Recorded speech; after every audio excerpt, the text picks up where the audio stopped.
ராசி சக்கரத்தில் 5வதாக வரக்கூடிய ராசி தான் சிம்மராசி. சிம்மராசி அப்படின்னு சொல்லும்போதே அவங்களுடைய பேச்சு கம்பீரம் இதெல்லாம் எல்லாருக்குமே தெரியும்.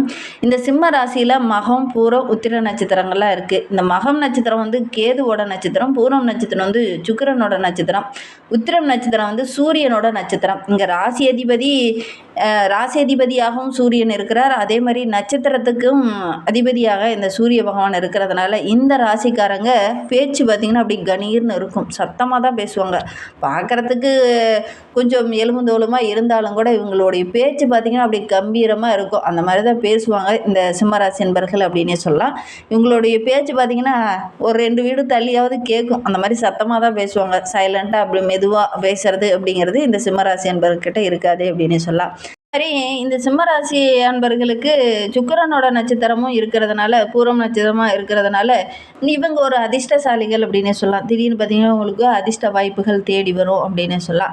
கேதுவோடைய நட்சத்திரமும் அங்கே இருக்கிறதுனால குடும்பத்தில் பார்த்திங்கன்னா ஒரு சில இன்னல்கள் அப்பப்போ சந்திக்க வேண்டிய ஒரு சூழ்நிலை ஏற்படும் அப்படின்னே சொல்லலாம். இவங்களுடைய ராசி அதிபதியே சூரியனாக இருக்கிறதுனால பெரும்பாலும் பார்த்திங்கன்னா ஒரு வீட்டை நிர்வகிக்கக்கூடிய அந்த திறன் படைத்த ஒரு நபர்களாக தான் இந்த சிம்மராசி என்பர்கள் இருப்பாங்க. பெரும்பாலும் பார்த்திங்கன்னா ஒரு ஊருக்கு தலைவராகவோ அல்லது ஒரு குடும்பத்துக்கு தலைவியாகவோ இந்த சிம்மராசி அன்பர்கள் இருக்கிறதுக்கான சாத்தியக்கூறு அதிகமாக இருக்குது அப்படின்னே சொல்லலாம். உங்களுடைய வீட்டில் அந்த மாதிரி யாராவது இருக்காங்களா அப்படிங்கிறத மறக்காமல் எங்களுடைய கமெண்ட் பாக்ஸில் இந்த சிம்மராசி அன்பர்கள் பார்த்துட்டு இருக்கீங்க அப்படின்னா தெரிவிங்க.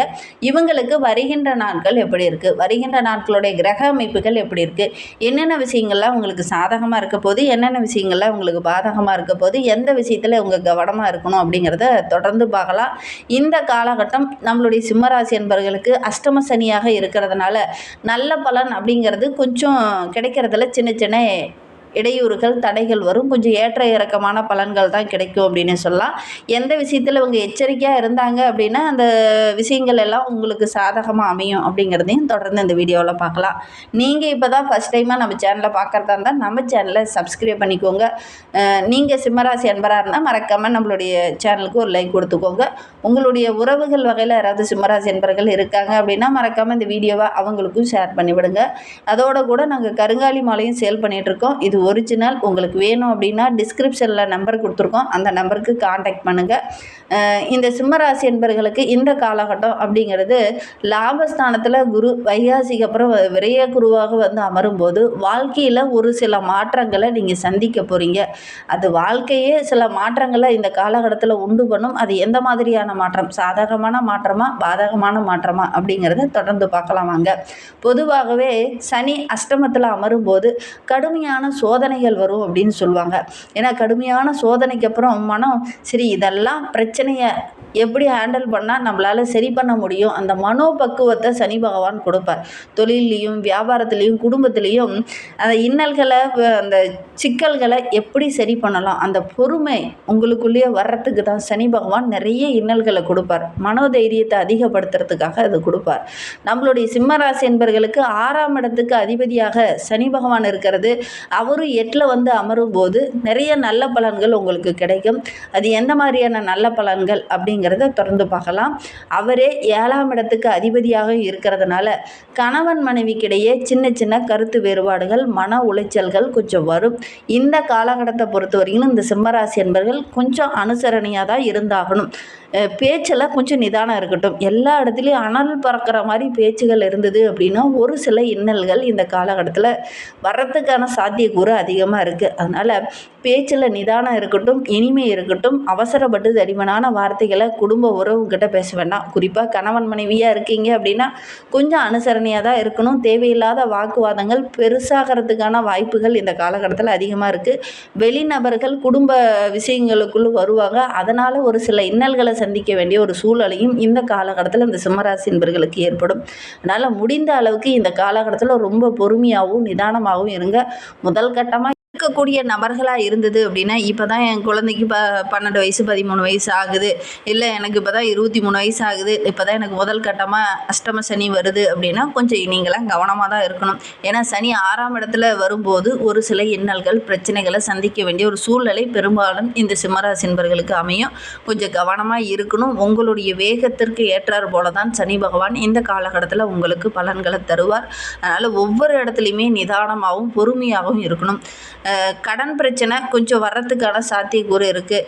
ஆரோக்கிய ரீதியாக சின்ன சின்ன தொந்தரவுகள் வரத்துக்கான ஒரு சூழ்நிலை இருக்குது. கொஞ்சம் கவனமாக இருக்கிறது நல்லது அப்படின்னே சொல்லலாம். வழக்கு விவகாரங்களில் இருக்கக்கூடிய நம்மளுடைய சிம்மராசி என்பர்களுக்கு இந்த காலகட்டம் அப்படிங்கிறது கொஞ்சம் சிக்கலான காலகட்டமாக தான் இருக்குது. கொஞ்சம் பொறுமை காத்தீங்க அப்படின்னா வைகாசிக்கு அப்புறம் பார்த்திங்கன்னா ஓரளவுக்கு சாதகமான பலனை நீங்கள் எதிர்பார்க்கலாம் அப்படின்னே சொல்லலாம். இந்த வைகாசிக்கு அப்புறம் பார்த்திங்கன்னா குரு விரயஸ்தானத்தில் அமரும்போது ஆண்டு முதல்ல பாதியில் பார்த்திங்கன்னா பஞ்சமஸ்தானாதிபதி குரு பண விரயத்தை கொஞ்சம் உண்டு பண்ணுவார். தங்க நகையை அடகு வைக்கிறதுக்கான ஒரு சூழ்நிலையில் ஏற்படும். கொஞ்சம் கவனமாக இருக்கணும். கொஞ்சம் சோதனை காலம்தான். பொறுமையாக இருந்தீங்கன்னா பெருசாக பாதிப்பு எதுவும் ஏற்படாது. ஆரோக்கிய ரீதியாக சின்ன சின்ன தொந்தரவுகள் வரும். இந்த காலகட்டத்தை பொறுத்த வரைக்கும் அதிகமான ஆரோக்கியமான உணவுகள் எடுத்துக்கோங்க. கரெக்டாக ஓய்வு எடுத்துக்கோங்க. ஏதாவது இடைஞ்சல் இருக்குது, ஆரோக்கிய ரீதியாக தொந்தரவுகள் இருக்குது அப்படின்னா உடனடியாக மருத்துவர்கிட்ட போய் உரிய ஆலோசனை பெற்று அதற்கேற்ற ட்ரீட்மெண்ட்டை எடுத்துக்கிறது இந்த காலகட்டத்தில் இந்த சிம்மராசி என்பவர்களுக்கு ரொம்ப நல்லது அப்படின்னு சொல்லலாம். ஆண்டு பாதிக்கு மேலே பார்த்திங்கன்னா அஷ்டமஸ்தானாதிபதி குரு கெட்டவன் கேட்டில் கிட்டட்டும் ராஜயோகம் என்பதற்கேற்ப நிறைய நல்ல பலன்களை தருவார். இந்த முதல் 6 மாதம் அப்படிங்கிறது கொஞ்சம் இன்னல்கள், பிரச்சனைகள், சண்டை சச்சரவுகள் குடும்ப ரீதியாகவும் தொழில் ரீதியாகவும் எதிரிகள் ரீதியாகவும் கொஞ்சம் வரதுக்கான சாத்தியக்கூறு இருக்குது. கொஞ்சம் கவனமாக இருக்கிறது நல்லது அப்படின்னே சொல்லலாம். அதற்கப்புறம் 6 மாதத்துக்கு அப்புறம் பார்த்திங்கன்னா ஓரளவுக்கு சுப பலன்கள் கிடைக்கும் அப்படின்னே சொல்லலாம். குருவுடைய பார்வை படும்போது ஓரளவுக்கு சாதகமான பலனை இந்த சிம்மராசி என்பர்கள் எதிர்பார்க்கலாம் அப்படின்னு சொல்லலாம். கார்த்திகை மாதம் முதல் ராகு கேது பயிற்சிக்கு அப்புறம் 6ஆம் இடத்துல ராகு வந்து அமரும்போது நோயிலிருந்து ஒரு விடுதலை கிடைக்கும். கேது குருவோடு இணையும் போது யோக பலன்கள் நம்மளுடைய சிம்மராசி என்பர்களுக்கு கிடைக்கும் அப்படின்னு சொல்லலாம். அது வரைக்கும் ஒரு சில இன்னல்கள், பிரச்சனைகள் கொஞ்சம் வர்றதுக்கான சாத்தியக்கூறு அதிகமாக இருக்குது. திருமணம் போன்ற சுபகாரியங்கள்லாம் கொஞ்சம் தள்ளி போயிட்டே இருக்கும். வேலையில் நீங்கள் எவ்வளோதான் முயற்சி, எவ்வளோதான் உழைப்பு போட்டிங்கனாலும் சின்ன சின்ன இடைஞ்சல்கள், பிரச்சனைகள் வரும். வாழ்க்கை சூழ்நிலையுமே கூட கொஞ்சம் போராட்டமான சூழ்நிலையாக தான் இருக்கும். தொழிலில் வளர்ச்சிக்காக அதிகமாக பாடுபடுவீங்க. அது பார்த்திங்கன்னா கொஞ்சம் வளர்ச்சி இல்லாமல் தடைகள், பிரச்சனைகள், சின்ன சின்ன சண்டை சச்சரவுகள் இதெல்லாம் வரதுக்கான சாத்தியக்கூறு இருக்குது. கார்த்திகை மாதத்துக்கு அப்புறம் பார்த்திங்கன்னா வராது அப்படின்னு நினச்ச தொகையெல்லாம் கூட வரத்துக்கான சாத்தியக்கூறு அதிகமாக இருக்குது. அடகு வைத்த நகையெல்லாம் மீட்கக்கூடிய அமைப்பு இருக்குது. அது வரைக்கும் இந்த 6 மாதம் அப்படிங்கிறது உங்களுக்கு கொஞ்சம் இன்னலாகவும் பிரச்சனையாகவும் இருக்கக்கூடிய சூழ்நிலை தான். கொஞ்சம் கவனமாக தான் இருக்கணும். இந்த காலகட்டத்தில் கொஞ்சம் அனுசரணையாக இருங்க. அதோடு கூட மெடிடேஷன் செய்யுங்க. இந்த காலகட்டத்தில் மெடிடேஷன் தான் உங்களுக்கு மிகப்பெரிய மாற்றத்தை கொடுக்கும். அதனால் மெடிடேஷன் செய்யுங்க. தியான பயிற்சி, யோகா பயிற்சி இதெல்லாம் இந்த காலகட்டத்தில் இந்த சிம்மராசி என்பர்கள் செய்கிறது நல்லது. ஏன்னா மனம் வந்து அப்படியே வேகமாக இருக்கும். வேகமாக அதை செய்யலாமா, இதை செய்யலாமா, அதை பண்ணலாமா, இதை பண்ணலாமாங்கிற மாதிரி எண்ணங்கள் இந்த காலகட்டத்தில் ஓடிட்டே இருக்கும். ஒரு சிலருக்கு தூக்கமின்மை போன்ற பிரச்சனைகள் இந்த காலகட்டத்தில் வரத்துக்கான சாத்தியக்கூறு இருக்குது. அதனால் ஆரோக்கிய ரீதியாகவும் ஒரு சில தொந்தரவுகள் வரத்துக்கான சூழ்நிலை இருக்கும். அதனால் கொஞ்சம் கவனமாக இருங்க. இந்த காலகட்டத்தில் ரொம்ப கவனமாக தான் இந்த சிம்மராசி என்பர்கள் இருக்கணும் அப்படின்னு சொல்லலாம். இன்னும் வாழ்க்கை ரொம்ப சிறப்பாக இருக்கணும், மகிழ்ச்சிகரமாக இருக்கணும் அப்படின்னு நினைக்கக்கூடிய சிம்மராசி என்பர்கள் சனிக்கிழமையில் சனி பகவானை வழிபடுங்க. ஞாயிற்றுக்கிழமையில் பைரவருக்கு செவ்வரளி பூச்சாற்றி வழிபட்டுட்டு வாங்க. முடிந்தால் ஒரு நெய் தீபம் போட்டு வழிபடுங்க. தயிர் சாதத்தை வந்து அன்னதானமாக கொடுத்துடுவாங்க. சகல காரியங்களும் உங்களுக்கு வெற்றியாக அமையும். நிறைய நன்மைகளும் உங்களை தேடி வரும். நம்பிக்கையோடு இதை செஞ்சு பாருங்கள். கண்டிப்பாக நல்ல மாற்றத்தை நீங்கள் எதிர்பார்க்கலாம் அப்படின்னு சொல்லலாம். இந்த சிம்ம ராசியில் பிறந்த 3 நட்சத்திரக்காரர்களுக்குமே வருகின்ற நாட்கள் எப்படி இருக்குது அப்படிங்கிறத தொடர்ந்து பார்க்கலாம். சிம்ம ராசியில் மகம் நட்சத்திரத்தில் பிறந்தவங்களுக்கு வருகின்ற நாட்கள் அப்படிங்கிறது ரொம்ப மகிழ்ச்சிகரமான நாட்களாக அமைந்திருக்கு அப்படின்னே சொல்லலாம். இருந்தாலும் ஜென்ம ராசிக்குள்ளே கேது இருக்கிறதுனால மனதில் கொஞ்சம் குழப்பங்கள், செயலில் ஒரு பின்னடைவு, அஷ்டமத்தில் சனி இருக்கிறதுனால தொழிலில் சின்ன சின்ன நெருடல்கள், நெருக்கடிகள் இந்த காலகட்டத்தில் வரும். கொஞ்சம் கவனமாக இருக்கணும். ஆரோக்கிய ரீதியாக கூட சின்ன சின்ன பாதிப்புகள் வர்றதுக்கான ஒரு சூழ்நிலை இருக்குது அப்படின்னே சொல்லலாம். ராசி அதிபதியை பாக்கியஸ்தானத்தில் உச்சம் பெற்று இருக்கிறதுனால உங்களுடைய திறமையை இந்த காலகட்டத்தில் வெளிப்படுத்தணும்னு நினைப்பீங்க. அதில் சின்ன சின்ன தடைகள், பிரச்சனைகள் வர்றதுக்கான ஒரு சூழ்நிலை இருக்குது. அதனால் ஒரு போராட்டமான நிலை தான் இந்த காலகட்டத்தில் இந்த மகம் நட்சத்திரக்காரர்களுக்கு அப்படின்னு சொல்லலாம். வர வேண்டிய பணம் கூட வராது. உழைப்புக்கு ஏற்ற பணம் கிடைக்கிறதுல கூட சின்ன சின்ன தடைகள், பிரச்சனைகள் இதெல்லாம் வரும்.